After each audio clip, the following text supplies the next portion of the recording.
So I'm going to move on to the back now. So we have got the, just zoom out a little bit.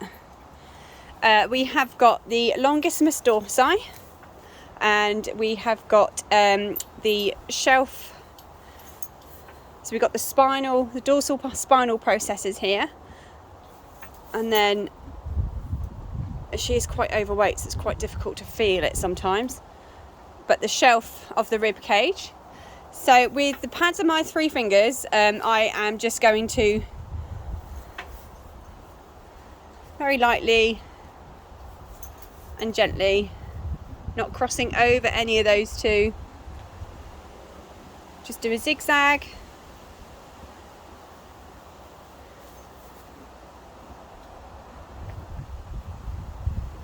So we've got the tubercoccyx over here as well. I am going over the gluteals a little bit. I'm just going to do that again.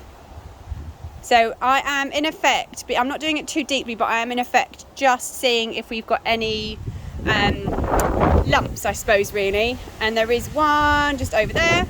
So we've got T18 back here, so T17, T16, T15. So we've got a lump around here. I'll have to try and find her rib because she is quite overweight, so we're probably talking T14 area. We've got some twitching going on, but that is, like I said, she is a sweet itch pony. This pony hasn't had the best life, and hence why she gets away with a little bit more than maybe others would. Just for a bit of context, she has been abandoned twice in her life, and skin and bone, and quite often didn't know when the last meal was going to come, hence why I forgive her when she is eating so much. So yeah, sorry, I digress then. So over the longissimus dorsi, I'm now going to do some palpation over the hindquarters. So we're going to go over the gluteal muscles. We've got the bicep femoris, and we are going to do a little bit over the semitendinosus and semimembranosus to finish, and a little look at the back end. So here I'm going to be looking for, once again, any tension, any tight spots, any lumps, any stress points. Her reactions have been, I haven't found any active stress or trigger points. She's not a sensitive horse. And also any dips. So we've got a little bit of muscle atrophy along here.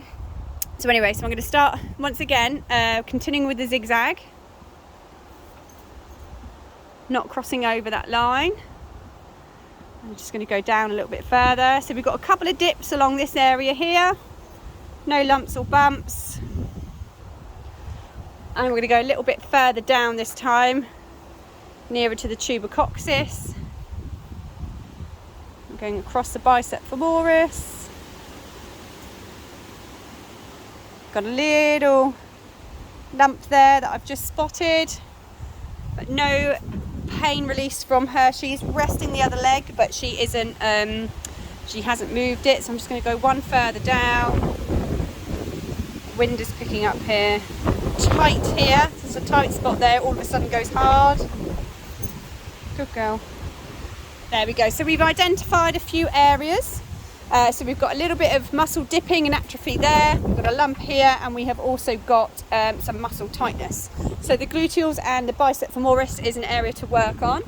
So I'm now just going to go behind her. As you can see, she's not stood square and she is resting a hind leg. I'm not going to disturb her because she is quite happy and relaxed.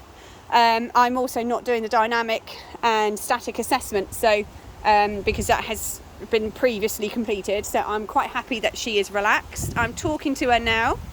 We got a little bit of gas release, which is good. So I'm just going to really gently bicep semitendinosus and semimembranosus, just doing a really gentle squeeze and slide down, and just checking her reaction. So we've got head lowered. We actually had some time away. Just going to do it again. Let's see if I can get her reactions.